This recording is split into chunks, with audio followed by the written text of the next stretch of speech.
Educators, parents, and policymakers often seem overwhelmed by the stark fact that education in the United States today is in search of a new mission and in need of a redefined contract with the society that supports it. How can we better prepare children for life as citizens, workers, and responsible adults in the 21st century? This first of 4 programs on schools and society focuses on the changing role of colleges, the demands being placed on them, and the qualities they look for in assessing applicants. Our speaker, University of Massachusetts Boston Chancellor Ann Gora, has served in higher education administration throughout her 21-year career. Before her current tenure, she was Provost and Vice President for Academic Affairs at Old Dominion University and Dean of the College of Arts and Sciences and Provost of Farley Dickinson University. She holds master's and doctoral degrees in sociology from Rutgers University and received her bachelor's degree from Vassar College. Welcome to Cambridge Forum, Ann Gora.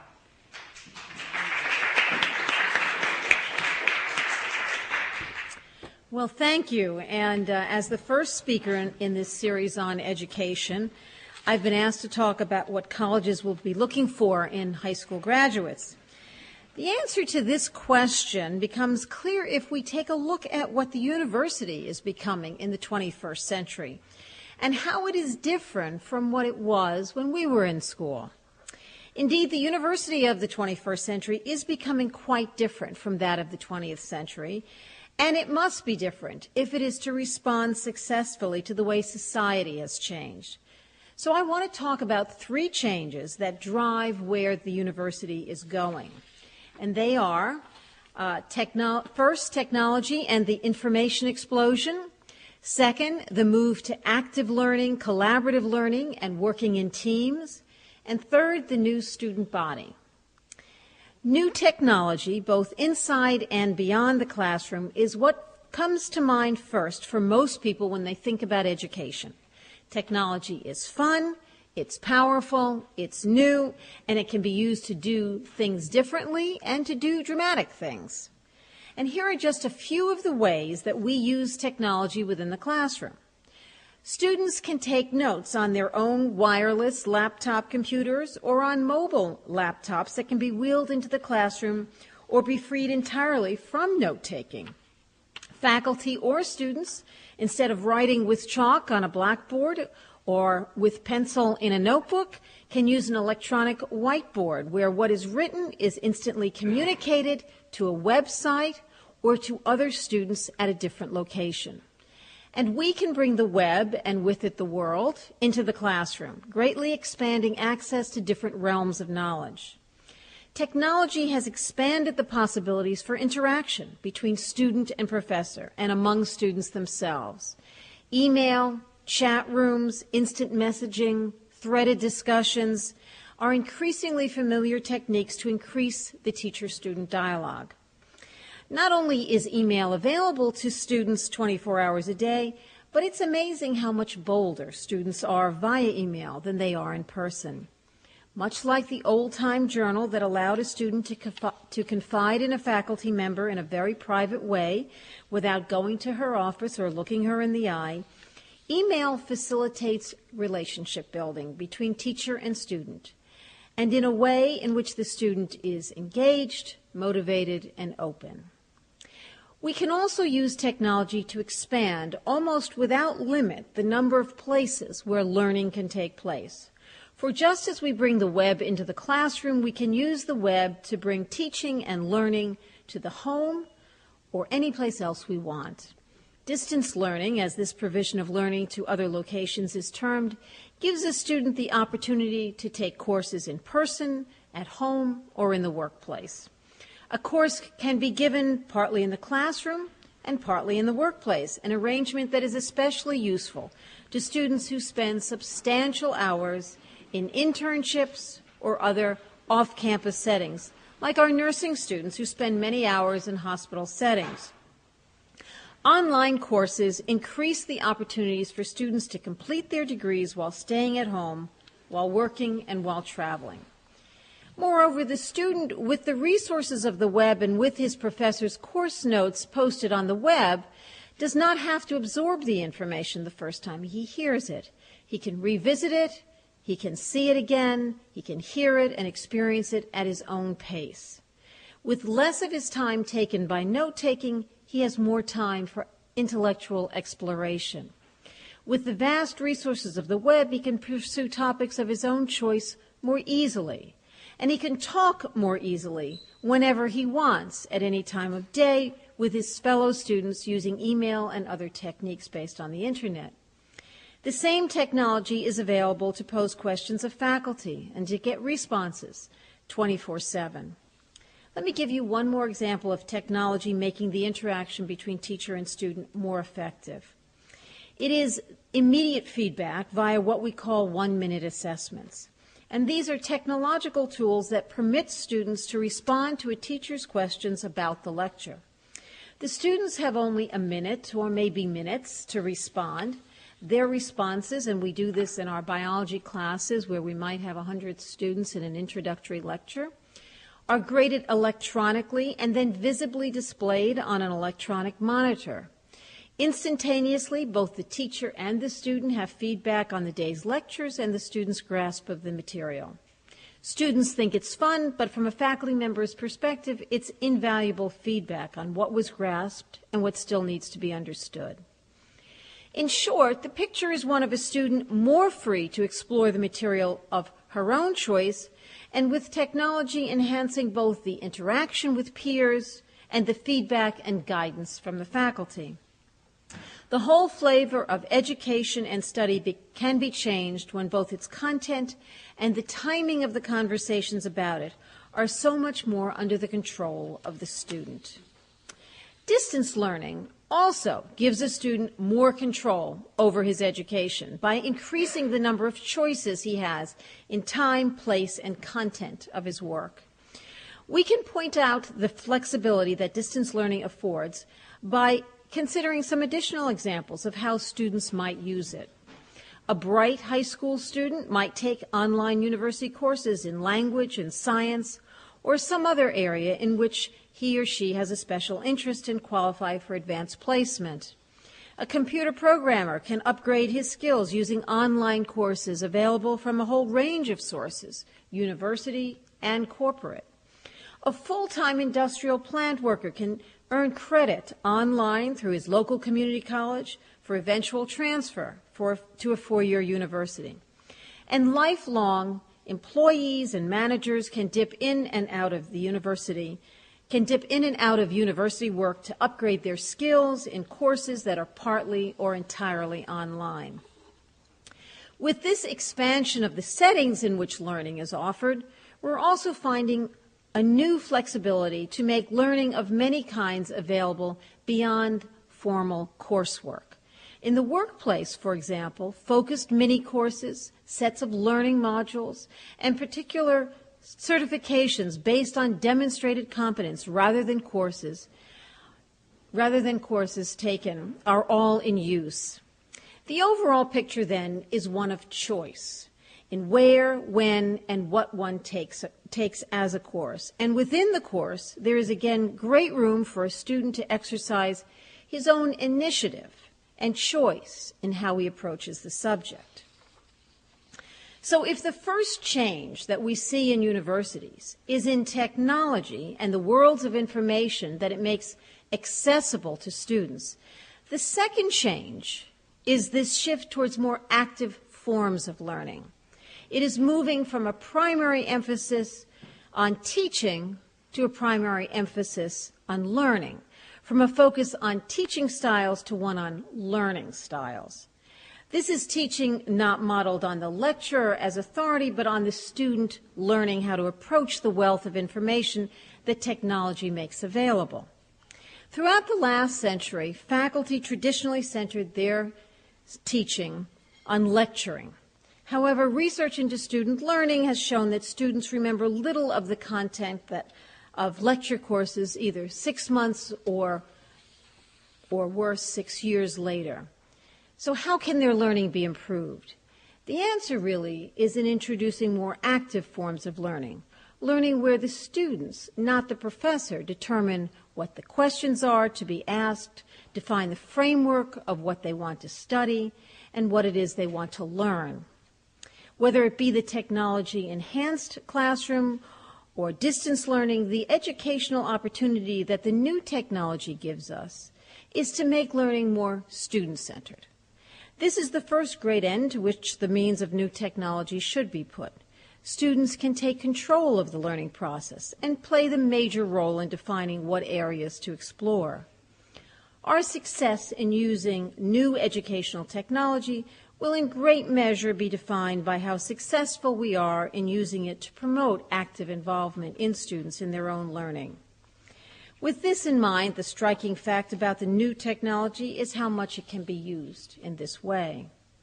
With students taking a greater role in defining what they learn, teaching and learning must also become more adapted to each individual.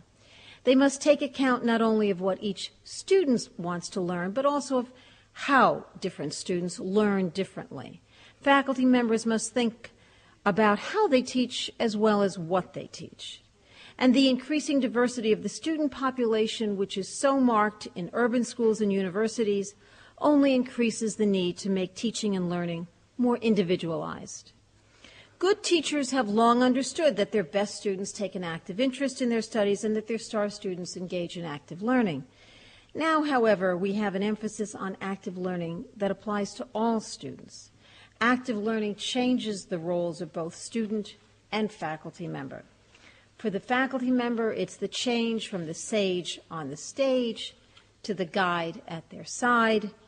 For the student, it means taking responsibility for posing questions as well as answering them, for understanding their own learning processes, how they best learn, not just succumbing to what is laid out for them by the professor. Think of how much more alert students would be if they designed the courses or decided themselves what they needed to know about a subject. And that's what technology makes possible. Learning is changing in another way. Students are working much more collaboratively with each other. The 20th century expected students to work independently, preferably in libraries. In the 21st century, education is about working in teams, sharing knowledge, crossing disciplinary boundaries. Working in teams, sharing knowledge, and crossing disciplinary boundaries is more and more the way the real frontiers of science are moved forward in the 21st century. And we have only to look at the roster of Nobel Prize winners or the discovery of the double helix and other stories of contemporary science to see this illustrated. Where would Crick have been without Watson? So at UMass Boston, we have teamed faculty together to encourage students to understand urban communities through joint study of research methodology and urban sociology. Students do original research in our own Boston neighborhoods, and in the classroom they learn the issues to explore and the research skills to frame their studies. They work together in teams, and their studies cross disciplinary boundaries. This emphasis on team projects also reflects the changing nature of the workplace, with its emphasis on teamwork, on creative problem solving, and on adaptability. The same need to work collaboratively is present in community life, and all the more so as our communities become more diverse. Students need to understand the group process and how to contribute to its success. Their ability to recognize the different roles and talents that influence the group dynamic is critical to fostering good teamwork. They need to understand this not just to be successful in school, but also in the workplace. The traditional classroom assumed the primacy of the individual.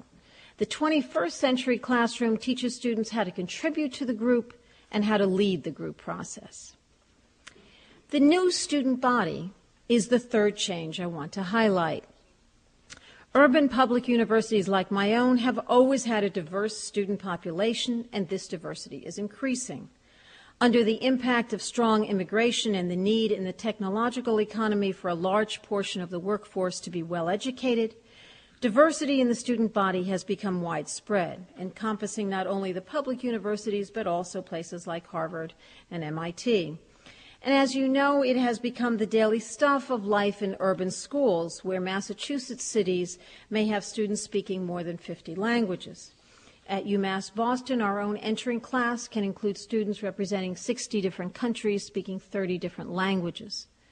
A diversity of student backgrounds can be a huge asset in many university courses, as students learn from each other's contrasting viewpoints and experience different ways of looking at the world. And it underscores once more the importance of learning that takes into account different individual styles, promotes collaborative work, and nurtures active learning that's responsive to the varied individual interests that students bring to the classroom. Out of 3 UMass Boston students I sat down with randomly to talk with at a university lunch on the plaza last year, one was back from 12 years of working in Germany and had decided to pursue nursing, a career change for him.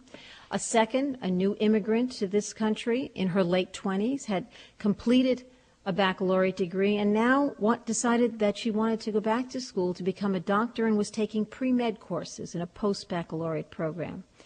And the third had retired early and was taking courses in Latin American history in order to pursue a teaching career in our local schools. So the new student body is diverse in another way, the result of the changed economy where employees no longer spend all their work lives in one company and go to college just once.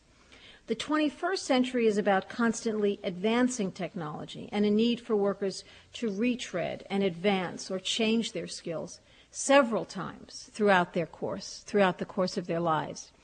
As a result, we see students coming back for certificates, advanced degrees, individual courses, and other ways of associating themselves with the university.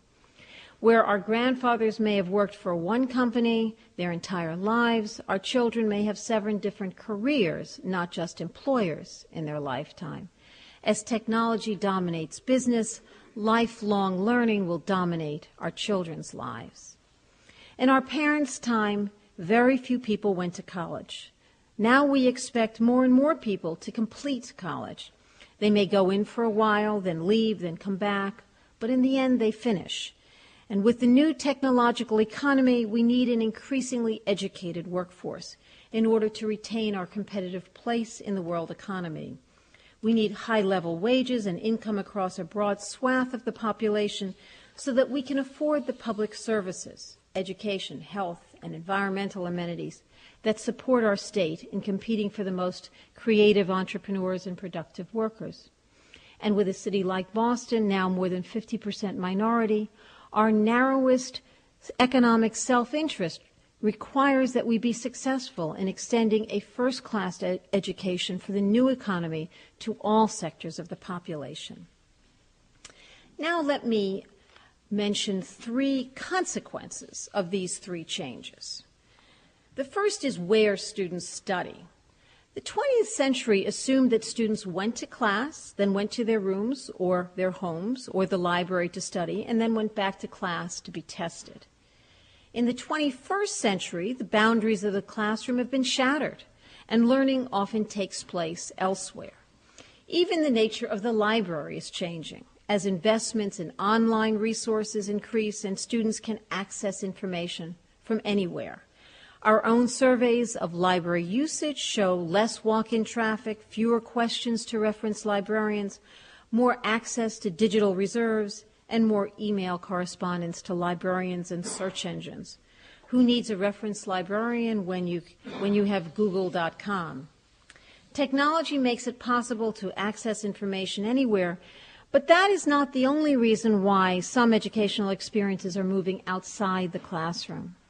The importance for students of applying and testing theoretical knowledge through experimentation and practice has led to a greater emphasis on such out-of-class experiences as internships, faculty-student research projects, service learning, study abroad. Students need to test their skills, their interests, and their talents in the workplace before committing to a career. Helping them have those life-shaping experiences is our job.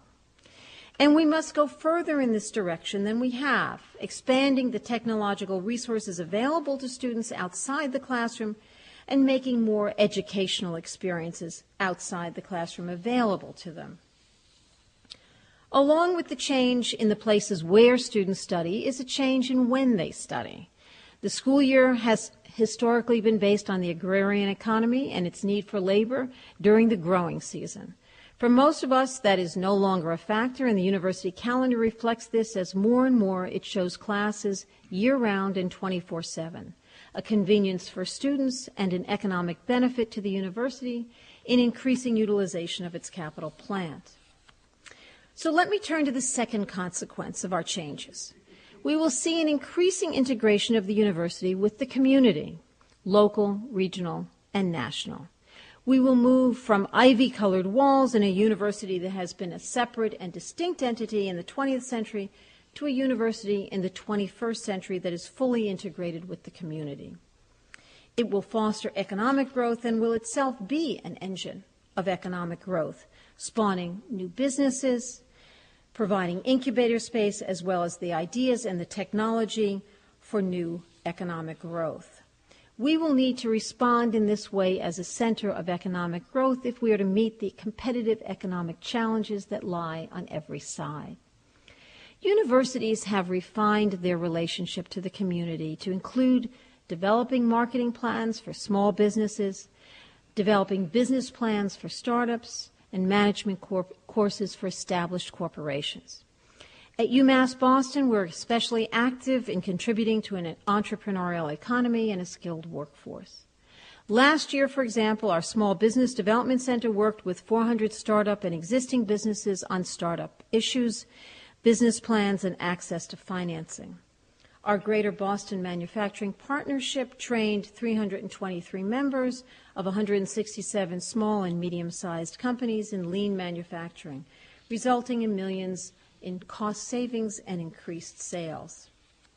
Several students of ours have started their own businesses and upon graduation, and several faculty have developed patents for technology that is now of interest to industry. A third consequence of these trends is the need to develop new ways to evaluate student performance, new methods of assessing accomplishment. Assessing competence is not always easy, and the traditional method in college has been to bypass the task somewhat by awarding credit for time spent in a course, seat time, as much as for competence per se. In the 21st century, students should be given a set of outcomes in which they are asked to demonstrate their competence and have the opportunity to demonstrate it at any time of the year. How they demonstrate it and how quality is to be ensured and tested is the question. Soon, many day courses will have their online equivalents, letting students move at their own pace and requiring testing on different formats.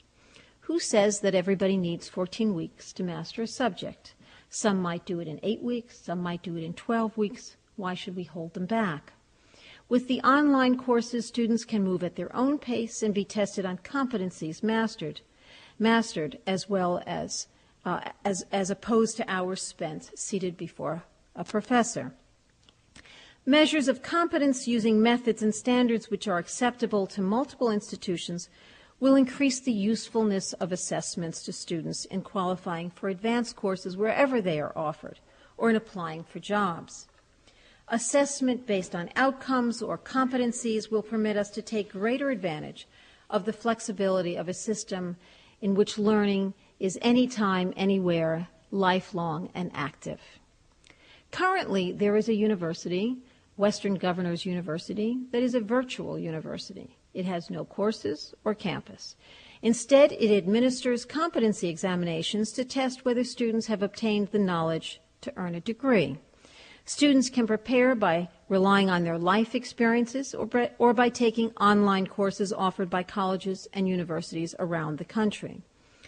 This university opened in 1998 and currently has 750 students, lest you think I'm talking about someplace imaginary, and it has just received full accreditation. Both work and education are now carried out in a highly technological context. The use of technology in teaching thus itself becomes a preparation for being in the workplace. The interweaving of learning in the workplace and at the university, which the Internet makes possible, is a natural result, and we will see more and more of it. The economy of the 21st century is technologically based, and technology has become a primary focus, perhaps the prime focus of competition. Massachusetts founded its economic boom of the 90s on information technology, and other states learned the lesson. We now have strong IT competitors in California, Colorado, Minnesota, Connecticut, New Jersey, New York, Texas. Beyond that, we are seeing competition for some high-tech services like software development from countries such as India, where there are low wages combined with high levels of technical education.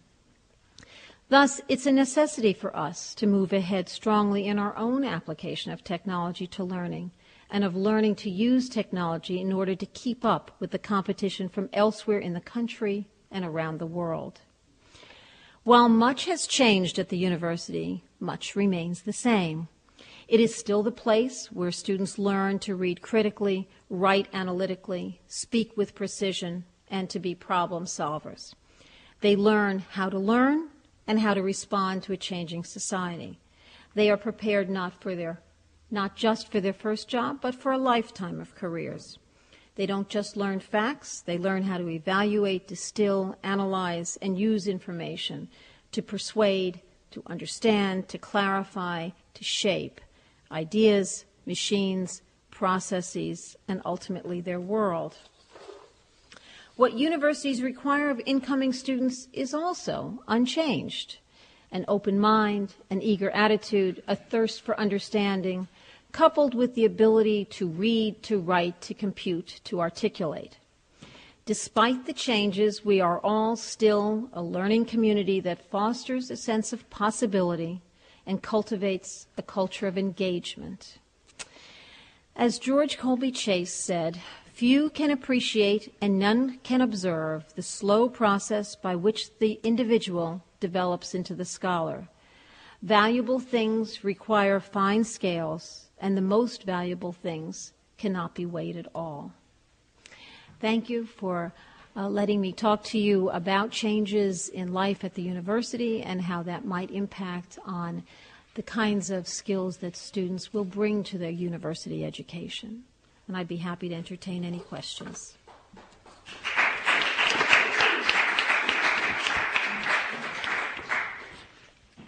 You're joining us at Cambridge Forum, listening to Ann Gora, discussing schools and society, preparing for college. Joanne, I'd like to ask the first question, and this is a question I'd like all of the speakers in our series on education to respond to.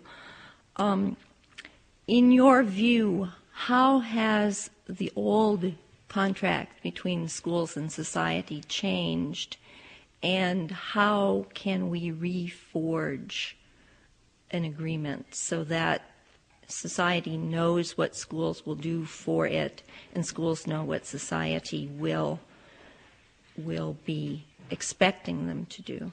Why don't you talk a little bit, Pat, about what you think that old contract was? Well, it seems that in the 20th century we had an agreement that schools would prepare students for citizenship. We had an agreement that schools would prepare students in basic literacy. And we had an agreement that schools would prepare a certain small group of students for college, traditional liberal arts education in college. And that agreement no longer seems to be in effect. Well, I think that one of the dramatic changes in the 21st century, if not the latter half of the 20th century, was the fact that college could no longer be reserved for the elite, that was not what was going to serve the individual well, nor was it going to serve society well. And so I think there's been a democratization of the university and of the school system that I think has been entirely healthy and appropriate for society.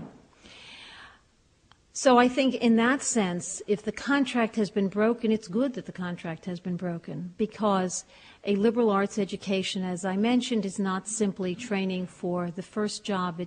It's an education for a lifetime or a succession of careers. That's what it was when we were in school. That's what it still is. That is the primary purpose of universities, not just to train people for their first job, but to give them lifelong learning skills. I think we still expect high schools to graduate students who have those basic skills. I think if in any way the contract has been broken, it's in the other two areas also that you've mentioned, and that is in the area of understandings of citizenship and ones of students graduating with basic literacy. I think the debate about MCAS has illustrated that many students have been graduated without basic literacy skills, and that has not served the individual well, nor has it served society well. The advent of MCAS, which we see here in Massachusetts, is not unique to this state. It is a national movement. Every state calls it something different, but it's all the same stuff, and that is establishing a minimal level of literacy, if you will, that is necessary for a high school diploma. I think there has been despair about what happened perhaps in the 60s with the educational process, so that students were graduating from high school without the skills that they need in order to enter the workplace. And I think schools have been required to go back and to reestablish that contract. And I think that's a good thing. Okay, so you would say, in a nutshell, schools have broken the contract, and what do schools then need to do, given the kind of university outcomes you outlined? What do you see schools needing to do to reforge that contract? I think schools need to make sure that every child who receives a diploma from high school has the basic skills in order to succeed in college. College is no longer, nor should it be, for the elite few. College should be an opportunity for all students to complete, whether they complete it immediately upon graduation from high school or whether they complete it at some future time in their life. It should be an opportunity that is available to them as the result of their high school preparation. I'm certain that a lot of people would like to ask this question, but I'll start the ball rolling. How do you see the recent proposals to reorganize higher education in the state of Massachusetts as furthering the mission of education in the state of Massachusetts? Well, that is an impossible question to answer because we know so little about the new proposals to reorganize higher education. We know that the state has a budget problem. We know that the state needs to respond to that budgetary problem by reducing the funding in a lot of different areas. Universities is one of them. Outside of the fact that we know that support for public higher education, financial support, is going to be reduced, the details of Governor Romney's proposal really are unclear and therefore very difficult for us to evaluate. Higher education, a system of higher education, can be organized in any way. There is no magic to any one organization.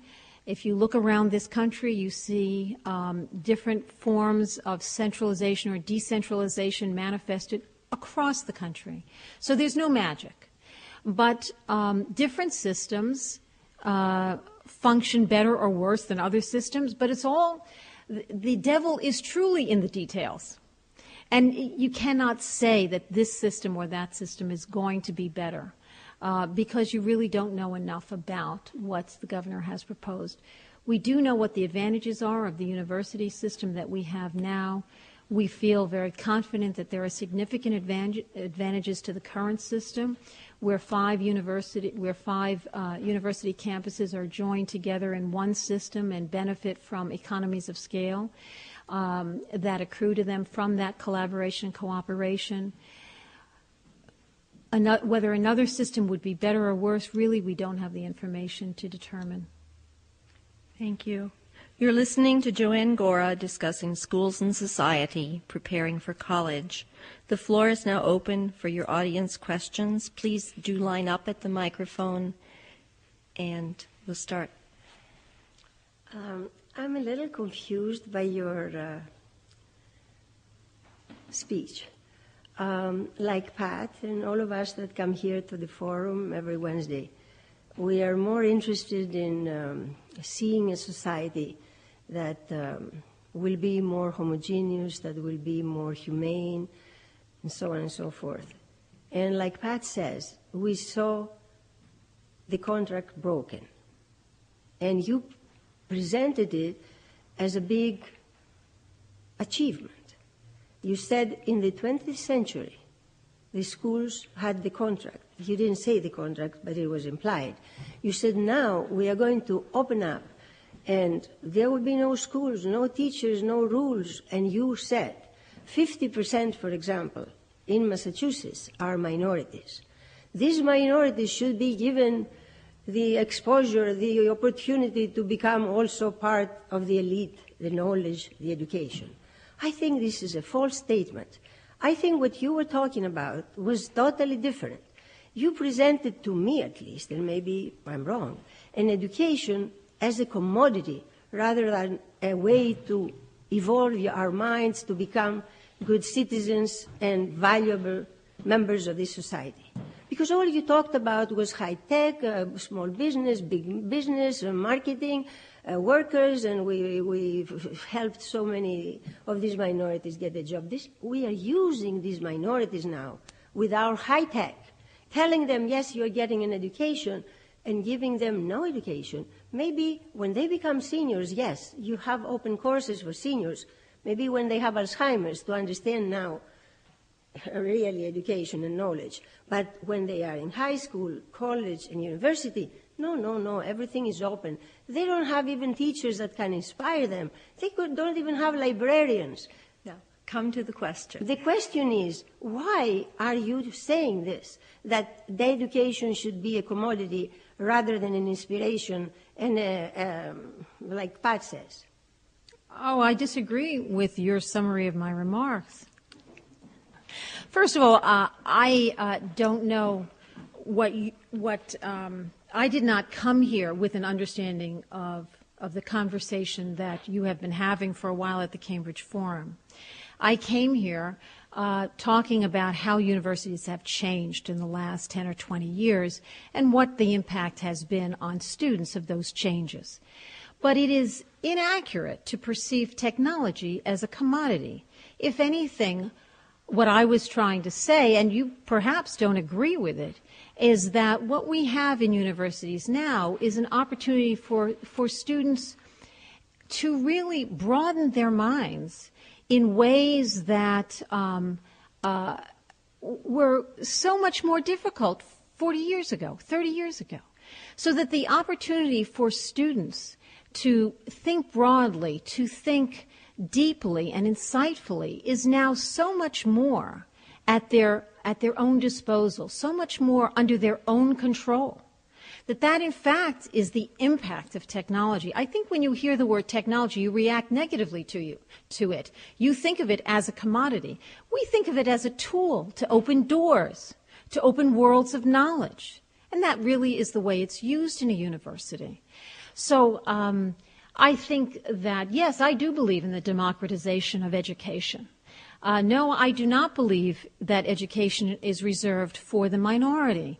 I think in a society where it is almost a requirement to be able to think at a higher order level in order to have an enjoyable life, that the university is bound to open those doors of inspiration and intellectual exploration to the widest number possible.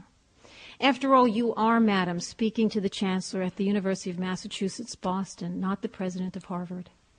It is my commitment to really educate, to provide education for the broadest audience possible, and to make sure that those doors of intellectual exploration are as wide open as possible. I'd like to follow up with a question to what you're saying right now.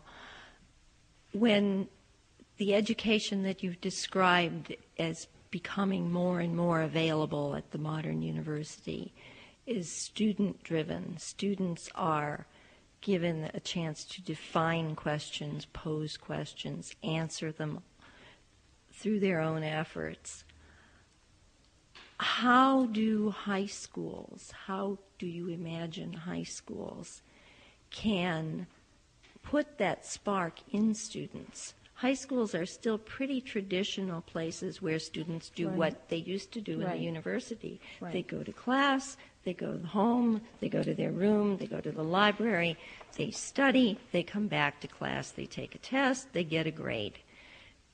Even if they work on a collaborative project, they each get an individual grade for their performance. What do you see a place like a traditional high school doing to put that spark in the student so that when he comes to college, he doesn't spend 2 or 3 or 4 years wondering who's going to tell me where to go next, and maybe in mid-career suddenly discovers a passion for learning and defines the questions, and like Gertrude Stein asked Alice B. Toklas, well, Alice, what's the question? I mean, how do high schools help prepare a student to arrive at the university ready for this experience? That perhaps is the most important question of the day, and I'm not sure that I have the answer to it. You have some suggestions. Well, I think that you're absolutely right in the way you describe traditional education. Traditional education really encourages a great deal of passivity. It takes the 6-year-old who goes to school on the first day of class and is excited about the learning process, and slowly but carefully molds them into a somewhat passive consumer of information and a regurgitator of information. And what colleges, what university faculty members are looking for in students is a thirst for knowledge, a willingness to explore, a willingness to go beyond, and to really push the boundaries of knowledge. And that's what makes the most successful student in any context, and that's, of course, what makes the most interesting lifetime after college, I would suggest. So how do high schools change their modalities?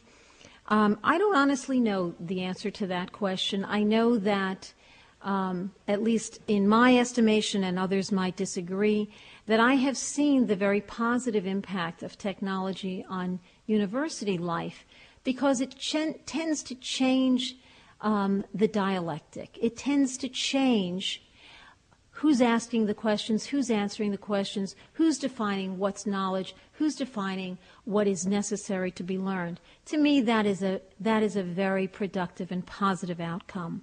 And I do believe that it is the availability, the easy availability of knowledge and information that has led to that. It has empowered students in the most delightful way possible.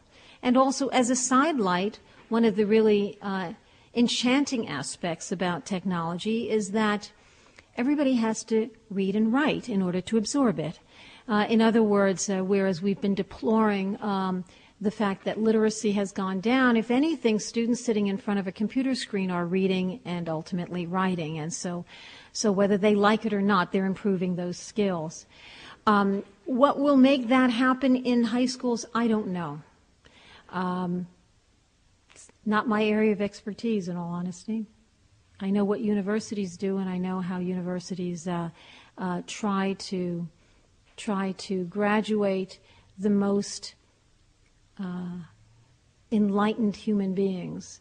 But how high schools can accomplish that, that's, I think, an even more challenging task, because high schools have to deal with the whole maturation process, which is a challenge in and of itself, and which, unfortunately, for the last 20 years has dominated conversations about K through 12. Yes. I think I agree with most of what you say, and still I'm very disturbed by it. Higher education and high school education has changed a lot since I studied engineering in the early 1950s. I think it has changed a lot in both the number of people who go to college and in the funding of that higher education. I think that UMass Boston would have been considered a teacher's college back in those days, and it would have been true, as Fitchburg probably still is, and it would have been training teachers. It would have had a purpose, a social purpose, free education for people who were going to serve a social need. I guess if I can summarize my question, and there are a lot of aspects to it, it seems to me that there might be three, and I'm not an educator, but I can see three different kinds of education, and I participate in all of them. First of all, high school should teach for citizenship, I assume. That's a social benefit for the taxpayers, to make sure that the graduates are going to be effective, good citizens, not necessarily productive earners, although that would be a good thing too, and not necessarily for self-fulfillment. Then there is something I participate in a lot. I take courses in Harvard Extension School, not engineering, history, government. I enjoy that. That's personal. That's something I should pay for myself. It should not be funded by the taxpayer. And the taxpayer-funded education, it seems to me, or that which is funded by the parents or private wealth, should be what taxpayers should pay for would be education that has a social benefit. For example, training engineers, teachers, people who are going to essentially meet the needs of a society, as opposed to teaching historians, at least too many of them, and political scientists and lawyers. So I wondered whether... Speak up for historians. Well, there is certainly a need for all of these people. The question is who is going to pay for the funding. That should farmers in Nebraska whose kids are going to spend their lives on the farm be required to pay taxes to pay for some other poor kid who becomes a famous historian? Maybe he should, if it's to the public, in the public interest. But it seems to me that it should have some relationship to the public interest if it's going to be taxpayer supported. And I don't see that happening. I'm not familiar with what goes on nowadays. Can I respond to that? Well, I just want to say, a lot of people, in my opinion, from what I see, are getting a degree who really do not need a degree except that it is like a driver's license. They could do the job just as well if the corporation they're working for gave them job-specific training, which would maybe enable them to do the job more effectively. I think Germany does it this way, and focus on the people who are going to serve the public interest with their education. Go ahead. First, well, there's so many different ways to respond, and I'm sure there's many people in the audience who share your views and probably share my views too. And we are coming at this really from opposite ends. First of all, you do need to recognize that taxpayer support for public higher education is at an all-time low and provides somewhere less than 40% of the cost of education. So it's no longer the way it was actually 40 years ago when schools were free and were entirely taxpayer supported. Okay, so the kind of full taxpayer-supported education does not exist anymore anywhere in this country, I believe. Certainly doesn't exist in Massachusetts. That much I'm willing to say. Okay, that aside, and in a way that's a minor point. The larger point that you raise is one that I think people have argued about for, at least the last 50 years, and that is what's the social benefit? What's the social good? Now, you say engineers are the social good. I say, shucks, they're just hacks. Why in the world they're just hacks. Why in the world should universities train them? I mean, why, I don't know. The National Defense Education Act in 1957 specifically focused, as I suspect you know, on the need for more engineers as a result of Sputnik. No, that may have been a good or a bad thing, but it was a deliberate public decision. I understand. My larger point, and I shouldn't have tried to be humorous in making it, was that it's a question of what is to the social benefit. You have defined the social benefit very narrowly, and I would suggest to you that if you take a look at who is heading the major corporations in this country, many of them are liberal arts graduates. They are the people who majored in history and English. So to say that, universities shouldn't be educating historians because they don't contribute to the social good is not even an accurate point of view. The corporations that you're talking about used to be run by chemical engineers, and they were run better 50 years ago than they are now by people who don't understand the business that they're dealing with. Actually, they used to truly be run by the liberal arts graduates. It may be that 10 years from now what you're saying will actually be true and they'll be run by the chemical engineers. But historically, they have been run by liberal arts graduates. And a study has been done of this time and time again to show that it is a liberal arts education that is what provides the background for people to change and move and develop so that they do become the people who provide the greatest good to this society. That is really what I meant when I said, a college degree or a liberal arts education is not training for the first job. It's training for a lifetime of careers because most people don't.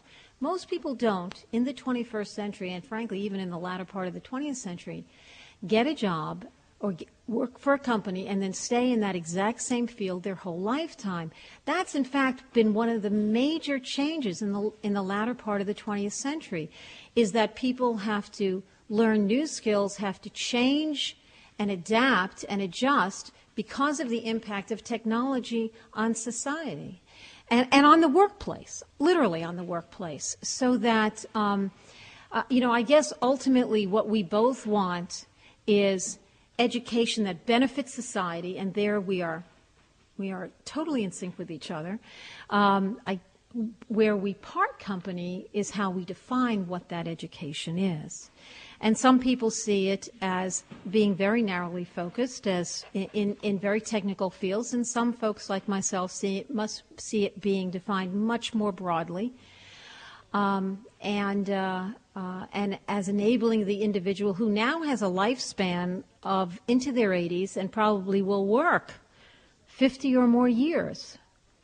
So what they need to learn in college is not a skill set that's going to be out of date in less than 10 years. What they need to learn in college is how to learn.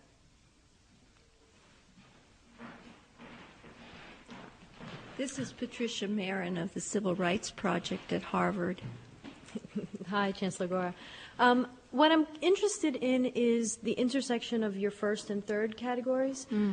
Thinking about technology and what you described, obviously you're focusing on what you have at your institution and what a lot of institutions have, but we also know that most of our institutions, when we think of, well over 3,600 around the country, don't have those kinds of tools at its beck and call or in its classrooms or whatever, and that those are the institutions that the new student body that you're talking about are predominantly being educated at. So what does that mean then, in a broader higher education context with regard to access, to these kinds of educational tools, with regard to opportunity for that? And also on another question, obviously it's a matter of cost. Another issue you brought up after your formal talk was budget cuts and crises across the country. That is greatly going to affect the first category, the technology category, because you're only going to be able to pay for so much and continue to increase that at any institution, and some institutions then will not be able to have that because the funding that they get have to go to other things. So when we're thinking about then the new student population and at the Civil Rights Project, the groups that we focus our work on really are minorities, underrepresented students, low income students, people in poverty, and these are the people that I get concerned about when we look at all of higher education and again where they're being educated. They don't all look like your institutions. So what does that mean for higher ed? Well, I think higher education is a very diverse industry, as you've just said. And as you said, that there's in excess of 3,000 different kinds of institutions across the country. No, they don't all have the same set of programs or courses or tools or facilities. But I think the issues that I was talking about are much broader and actually start impacting students in high school, in all honesty. When Boston itself decided, or when the mayor, Menino, came into office and said that there was one computer for every 36 students, and before he left office there would be one for every 5 students. That was a noble goal, and that was an appropriate goal in order to help students and schools take advantage of the information explosion that is really impacting society. But it was not a unique approach. I think if you looked across this country, you would find that most school systems had been struggling with the same things and were finding funding for the same, to engage in the same kinds of activities. Right now, there's an extraordinary amount of funding that is available, actually at the K through 12 level, more than at the college level, to help students be exposed to different kinds of learning and different kinds of technologies that's going to expand their capability of what's possible. And there are more and more programs that are being funded, and I say this only because faculty at my own institution have won these funds to help students, to help middle school and high school students prepare for college and to welcome the opportunity to go to college. More and more funds available to low-income students to try to help move them in that direction. So I guess I'm just not quite as pessimistic about the opportunities as you are, and I guess I see many more opportunities being made available to students through community centers and through youth centers in the community that are trying to supplement and assist the work of the K through 12 sector. So that I think that there are more different ways that elements of society are reaching out to support the school system. Chancellor Gora, I'm curious about how you change a culture. The university that you're describing is very different than the one that most of the people teaching at your institution actually attended. And they have their identity in a discipline, their career advancement has been in a discipline. How do you take that faculty and make them interdisciplinary? How do you take that faculty and change their image of what their business is all about? That's actually one of the biggest challenges facing universities, because perhaps the most traditional form of education is doctoral education, is education at the PhD level. That is what university faculty members bring to the classroom, bring to the university setting. That may be the most traditional aspect of higher education. And how you change faculty members who have come out of a very traditional environment. Well, there's some faculty members in the audience, so we might ask them that question. I might pitch that right back. The simple answer is, and this once again is based on my own experiences, it changes in 2 ways. It changes once because people who get PhDs are intellectually curious. And so if you give them the opportunity to learn new and different things, more times than not, they take advantage of it. Also, if they're intellectually curious and eager, they also respond to incentives that encourage them to try new and different ways of doing things. They also are very good mentors. That's one of the things that faculty members have learned in the course of their doctoral training, and increasingly I find that faculty members learn from their colleagues new and different ways of approaching teaching, approaching learning, approaching their students. And finally, maybe the biggest push is the students. And in my experience, faculty respond to what they believe students want and need. That's why they become educators, because they care about that relationship and they are responsive to that relationship. And students frequently, as they see the gaps in their own students' education, it frequently pushes faculty members to fill in the gaps in their own approach to the teaching and learning process. So I guess I guess my concession to your question is it happens more slowly than some of us would like. And I think the point that you raised is a valid point. But I do think, as I've been a provost, I was a provost for 9 years, I was a dean for 7 years, I was a faculty member for 10. I know what worked for me as a faculty member, and I know what worked for my colleagues when I was a dean and a provost. And I know it was the opportunity to try new and different things because of a faculty member's innate curiosity. It was the opportunity to receive compensation for trying those new and different things, and it was the opportunity to share those insights with colleagues and to engage in the fun of learning together that prompted those changes in the professoriate.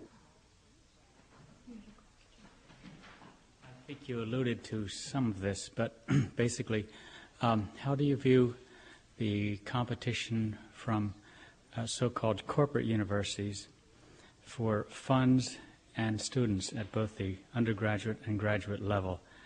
I think this is a major... That's a very good question.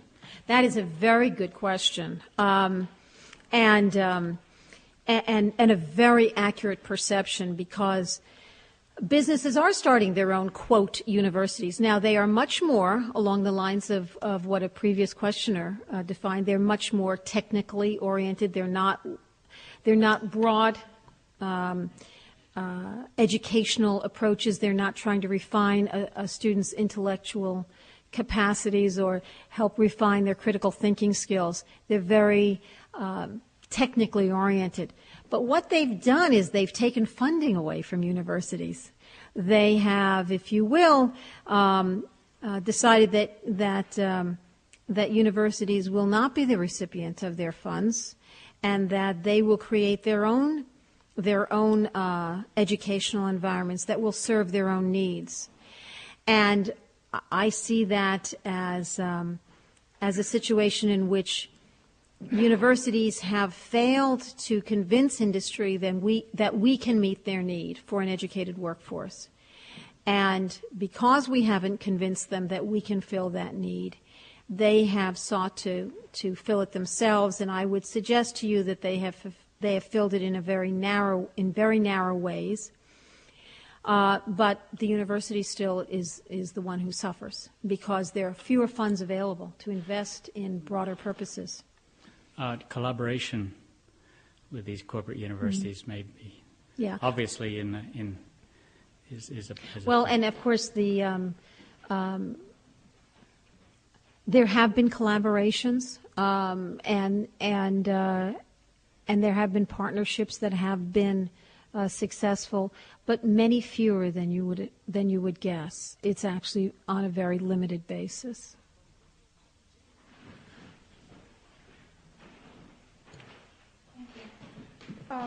Over the past year, there have been a number of studies coming out of a national center, actually, one particular national center that have begun to look at the relationship between the affordability of higher education and what has been happening to family income, particularly for less affluent families. And this research has shown that university higher education has become increasingly unaffordable for lower income families. And some of this research has compared the affordability of higher education in various states and has assigned the state of Massachusetts a rating of, I believe, D+ on affordability. The state got a very good rating on the extent to which it prepared students in the K-12 system for higher education, the academic preparation it provided, but quite a poor rating on how affordable higher education is. And I am wondering, as the state is facing a proposed reorganization of higher ed that, according to the Boston Globe, I believe is one of the most radical reorganizations in the entire country, I'm wondering to what extent higher education, the state higher education system itself is really pushing the affordability piece that it seems to me is so key to providing education for less affluent students who nationwide actually are most likely to end up in state higher education, and in particular in the community colleges. I'm wondering how you respond to that affordability conundrum that is so important in a state like this, that is such an expensive state to live in. Well, you've identified a really significant problem, and I have no magic answers to it. The problem for those of us in the university setting is we have an obligation to offer a high-quality education. And at the same time, state support is declining. Corporations are not always as generous as they have been, and institutions like my own that do not have a large alumni base or rich alumni base have a very difficult time closing that gap. Nevertheless, we do meet 92% of the financial need of students who come to us.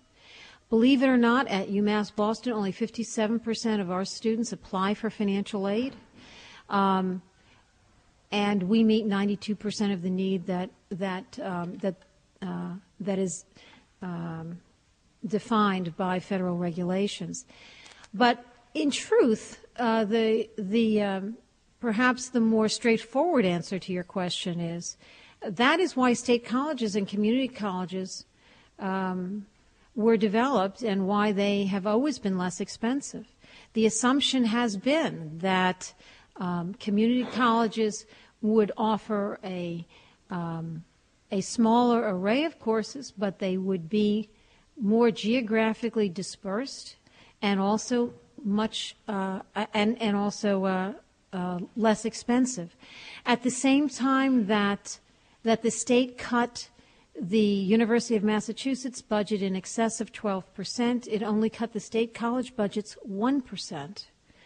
So, at least in Massachusetts, the state colleges are much more affordable at this point in time than the university is from a state funding point of view. Now, that's certainly not what I would have liked to have happened, but that is what did happen.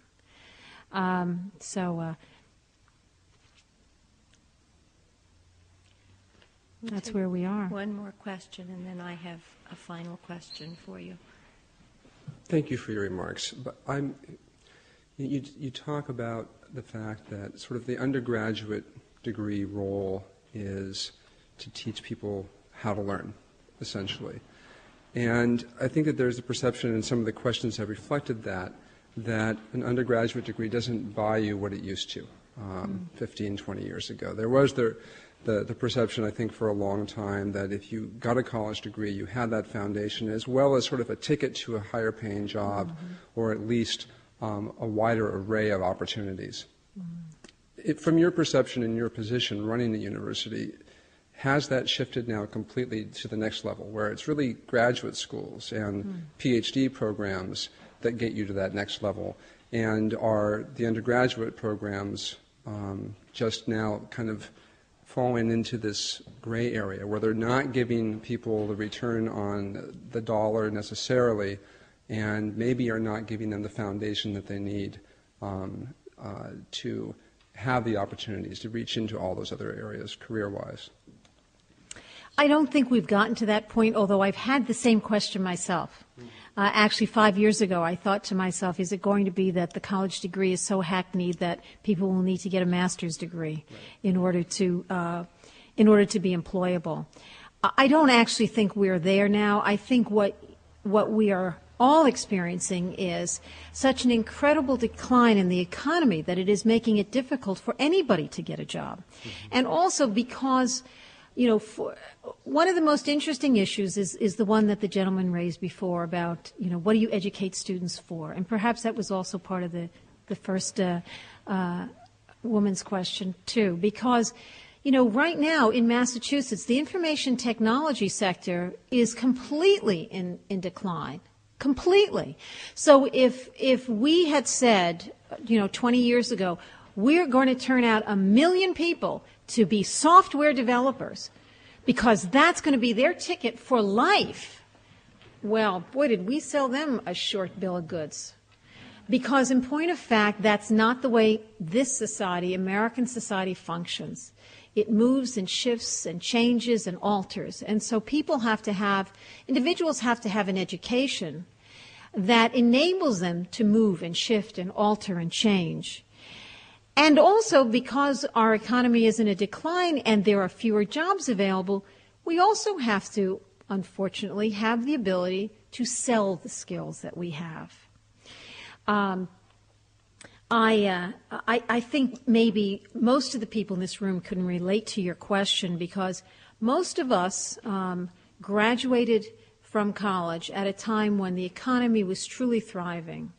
And for what it's worth, I majored in legal theory at Vassar College. And my first job out of college was writing and producing radio commercials for a rock and roll radio station in Wilmington, Delaware. My second job was working in human resources for a mental hospital. Subsequent to all that, I got a PhD and became a faculty member and eventually became a dean and a provost and a chancellor of a university. It certainly was not a straight line trajectory from legal theory to university chancellor. But I would bet you that that is going to be the story that our children are going to tell, that the straight line trajectories were a thing of the past. And that's what I meant when I said that, our grandfathers worked for the same company and had job security in an industry, maybe even in the same company in an industry. And that's just not going to be true for us or for our children, and sociologists have been saying that for 25 years. So I agree with you that the economy is more volatile, and that's the problem you're identifying. I don't think the answer is that everybody needs a master's degree. Thank you. Okay. We're... A quick question, because time is running short. When you said that because of the economy, you had to do all the things you said tonight. In other words, it's not you, it's this educational system, it's this nation, it's this society that broke the contract that Pat, mentioned. We all broke the contract together. You can't do it alone. And when the gentleman here said, and what do you do with all these faculty members that were... You are one of these faculty members, right? You were a traditional faculty. What do you do with them? You know what your answer was? Do you remember? You efface them. You erase them. You let the students do it with computers. You inspire them in a different way. And now you said they have to change 7 careers. That was not my answer. Well, in the beginning when you were describing education, you said the 21st century, higher education, house is going to be one where the student will have to lead with his needs, with his inspiration, not the faculty. No, I said that the student now has a chance to play a greater role in defining the learning process and engaging in the process in which the knowledge that is to be learned and explored is is defined, so that the student can play a more active role. I'm not saying that the student replaces the faculty member, nor did I say that we were phasing out faculty members. I said... Actually, you said that this should start in high school and lower, actually, schools, where the child learns how with, not like before, the teacher said this, and the child had to go home, do the homework, come back, get tested. You said this is over. So the child is going to lead that. I experienced that with my children already. And then when you go to higher education, like James says, now you're very confused because you see your peers that do get even degrees, not even be able to get a job. And now you have to say, you know how many of my friends' children, that their spouses send them again now to get PhDs because the men lost their jobs from these wonderful corporations and now have to have some other training to maybe someday when the economy gets better get a job. Okay? I mean, everybody knows that story. Now, if the elite is exposed to that, what about your 50% minority, as the young woman said? What is this 50% minority going to do in this ocean? Are they going to swim?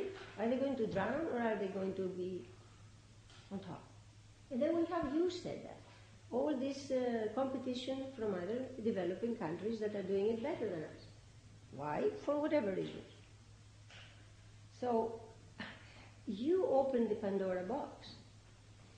Yes, you did in your universities, and that's why these corporations now say, we're going to do it better than you. What do they mean? They have no right to do it better than you. How could they become universities and train people for the jobs that they offer? That means you're nothing. All these years, all these, you come for nothing. They know how to do better, and they do it. Because the person that is employed is going to say, no, I'm going to go to the university where this wonderful woman is offering me knowledge. I'm going to stay there, hoping that they're going to get a promotion, get a job, stay there. And that's what they do, at least all the young people that I know, that's what they do. They stay put in the corporation, and that's where they do not a degree, they just get a few courses that give them a skill. Usually it's a computer. Okay, we're going to have to wrap up now. So I don't know if I can summarize that question, but I think it leads to my own last question for you, which I don't want to be a negative question. In a lot of what the concerns I've heard and in a lot of what I've read about the reorganization plan, for example, two words keep coming up in the back of my mind. One of them is tracking, and the other one is training. And I think one of the dangers we all see is putting people into a track that leads them to a corporate university's training, which they are then dependent on for their current job and their next job. And we're seeing also what you're proposing, which is an education that opens people up to learning and gives them the flexibility and the control to grow and develop and change as the world around them changes quickly. So what I'd like you to say in 25 words or less is how do you keep focused on that very positive goal? How do you keep students moving in that direction? How do you keep the whole university moving in that direction?